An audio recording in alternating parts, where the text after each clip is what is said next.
selesai PAP penyidikan terhadap Hera sebagai pelapor dan korban. Jadi baru selesai BAP penyidikan Hera sebagai pelapor dan korban, ya, terhadap laporannya terkait dugaan penganiayaan ringan yang dilakukan oleh Bu Erin, ya. Jadi ini ada Heranya, kemudian ada juga pendamping dari LPSK, kemudian juga ada dari DPR RI yaitu Bu Rike Diapitaloka.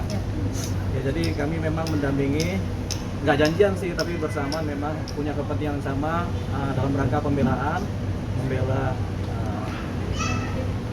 rakyat. Rakyat ya. Tuh, kita susah lagi. Membela Hera deh kalau gitu ya. Jadi itu tadi ada 20 pertanyaan sudah disampaikan dan sudah selesai. Jadi kita akan mengikuti prosedur berikutnya dari penyidikan ini.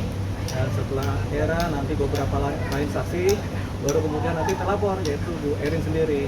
Setelah itu menurut penyidik akan diadakan gelar perkara mengenai status penyidikan ini seperti apa ke depannya, termasuk apakah nanti ada peningkatan tersangka atau belum. Nah, itu nanti akan digelar perkarakan.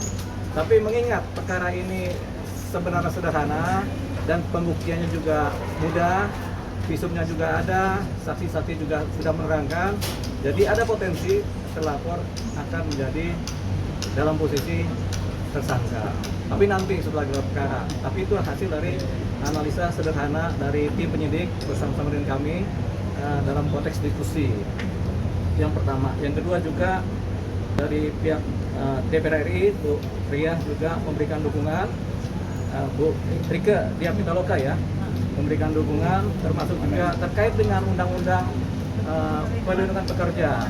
Nah, ini akan disampaikan oleh Mbak Rike ya, mengenai ini, termasuk dukungannya terhadap jalannya proses perkara ini untuk kepentingan nanti kedepannya sebagai presiden dan untuk kepentingan yang lebih luas lagi di masyarakat kita, masyarakat Indonesia, dengan undang-undang yang baru, undang-undang yang baru mengenai undang-undang perlindungan pekerja rumah tangga, undang-undang nomor 2 tahun 2026. Silakan. Terima kasih untuk Pak Natalius dan juga Bang Dolipa, ini senior kami di UI. Terima kasih sudah mendampingi Hera yang kebetulan tanggal 14 Mei kemarin juga Bu Hera sama Bunia dan juga kuasa hukum memang secara resmi meminta pendampingan kepada kami begitu sebagai anggota Komisi 13 DPR RI yang membidangi hukum dan HAM. Dan kemudian juga sudah mendapatkan atensi dari Komisi 3 DPR RI. Ini adalah kasus yang kalau orang mengatakan ngapain sih ngurusin kasus kayak begitu gitu ya.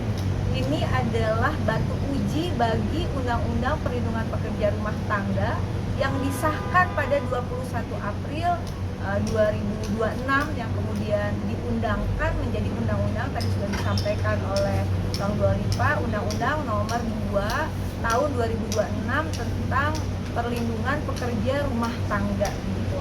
Dan tentu saja kami mengapresiasi pihak kepolisian, khususnya Direktorat PPA Perlindungan Perempuan Anak dan Tindak Pidana Perdagangan Orang, dan khususnya lagi adalah unit PPA di Polres Jakarta Selatan.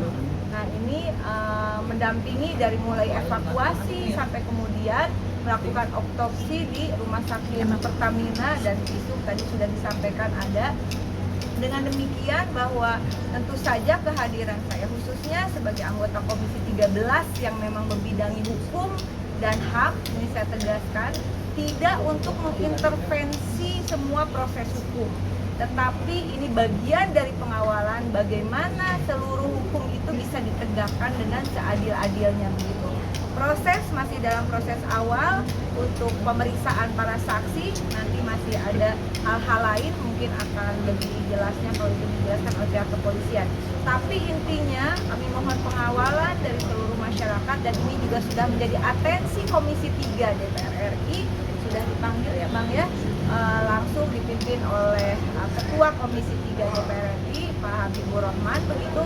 Dengan demikian sekali lagi kasus ini adalah ujian bagi Undang-Undang Perlindungan Pekerja Rumah Tangga dan juga Undang-Undang Perlindungan Saksi dan Korban yang menjadi Undang-Undang Nomor 3 2026 begitu, sehingga kami didampingi oleh Lembaga Perlindungan Saksi dan Korban untuk memberikan perlindungan secara komprehensif menurut aturan yang ada dan juga mencermati pasal 10 di Undang-Undang Perlindungan Saksi dan Korban yang lama yang masih berlaku di Undang-Undang yang baru terkait bagaimana suatu perkara itu harus diselesaikan dulu laporan yang awal sebelum kemudian masuk ke laporan balik berikutnya.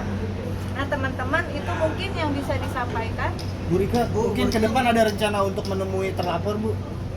Itu bukan ranah kerja saya, bukan ranah tanggung jawab saya, tapi kami berharap semuanya, dan sekali lagi kita beri dukungan juga. Ini harapannya bahwa ada perhatian juga terhadap unit PPA, TPA TPPO di Jakarta Selatan.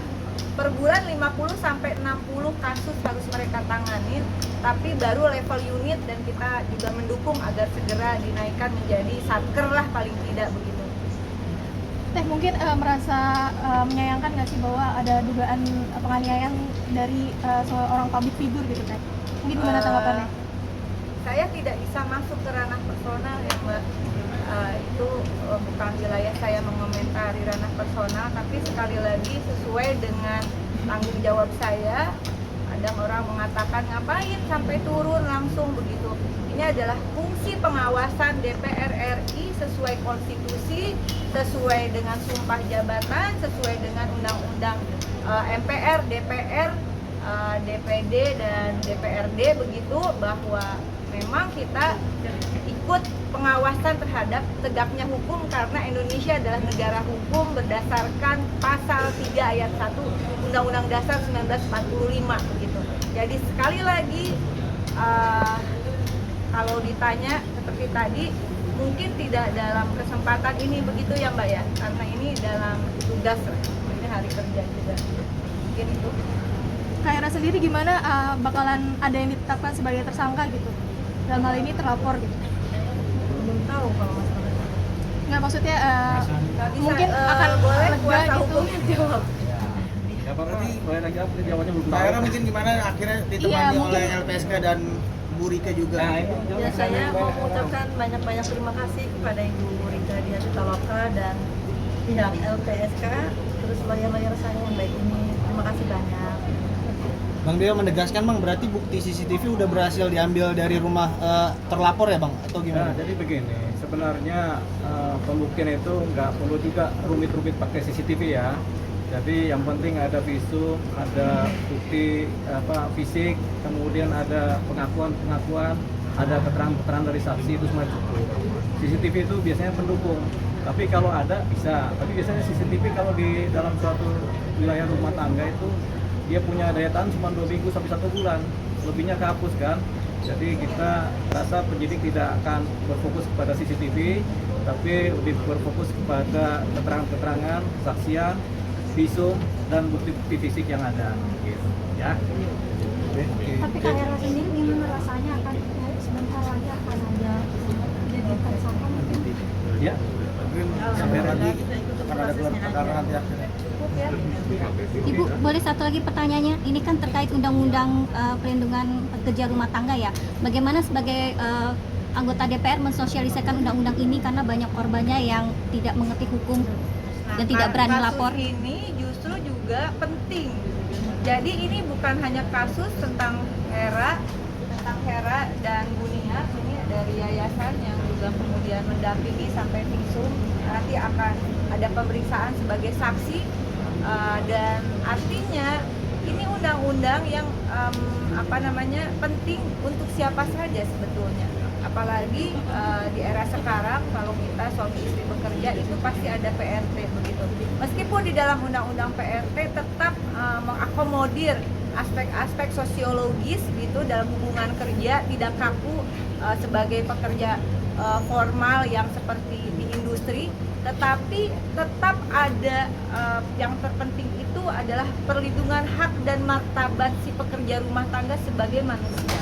Yang yang sebetulnya kalau nggak pakai hukum pun di dalam agama manapun tidak boleh ada perlakuan kekerasan terhadap siapapun begitu. Kalau ada masalah ketidakpuasan dia bisa dikembalikan ke yayasan lalu dibicarakan dengan baik-baik begitu ya. Ini menjadi atensi kita semua dan sekali lagi Undang-Undang Perlindungan Pekerja Rumah Tangga itu adalah batu uji bagaimana Indonesia mampu melindungi PRT tidak hanya di dalam negeri tapi di luar negeri juga karena kita salah satu pengirim pekerja migran yang berprofesi sebagai pekerja rumah tangga. Ketika pekerja rumah tangga di dalam negeri tidak mampu dilindungi negara dengan regulasi hukum yang sudah cukup banyak sebetulnya ya Bang ya, termasuk beberapa konvensi yang sudah diratifikasi oleh Indonesia, maka akan menjadi hal yang tidak mudah untuk kita melindungi pekerja migran kita yang berprofesi sebagai PRT di luar negeri. Contoh kasus kemarin yang terakhir ramai ada kekerasan terhadap PRT di Malaysia kalau saya tidak salah, kepolisian Malaysia langsung dicari semua pelakunya langsung ditahan begitu. Karena ini adalah wajah negara gitu. Kalau orang-orang masyarakat yang bekerja tidak bisa dilindungi dalam profesi seperti ini, bagaimana dengan profesi yang lain? Padahal ini kan benar-benar ngurusin rumah tangga. Bahwa kemudian ada persoalan seperti saya dengan PRT saya atau kita semua, itu hal yang harus dibicarakan. Tidak ada normalisasi terhadap kekerasan dalam bentuk apapun. Cukup ya. Pendampingan untuk keluarga hari ini apa kedepannya mau ikut pendampingan juga? Enggak, yang damping nanti Ini kuasa hukum. Nanti memantaunya gitu. Iya, tapi kita juga bisa mendampingi gua berikut kan. Iya. Bisa kan? Mau dampingin aku. Oh iya. Terima kasih ya. Terima kasih.